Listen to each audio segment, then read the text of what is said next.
sme zasadení do rámca, ktorý má 1181 strán.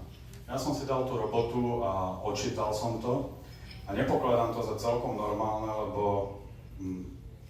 výkon technickej kontroly vozidiel nie je jadrová fyzika, to nie je manuál k elektrárni atomovej. Ale tak sa tvárime, že to tak je.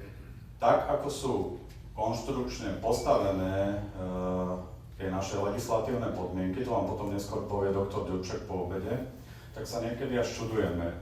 Keď si zoberiete, že samotná európska smernica, ktorá dáva základný rámec, má 128 strán.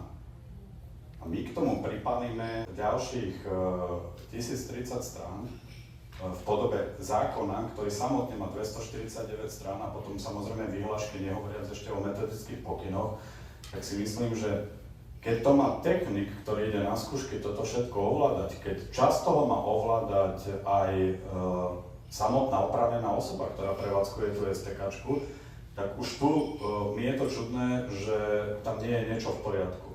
A ja by som sa opýtal našich hostí, že či pokladajú toto tak, ako to je, za reformovateľné a či to podľa nich tak má byť alebo nie.